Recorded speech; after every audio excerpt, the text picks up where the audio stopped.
Happy Friday 13th to me. When I go to start my car, this is what happens.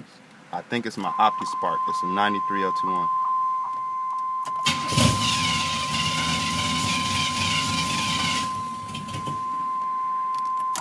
Well, it's doing more than it's trying to do.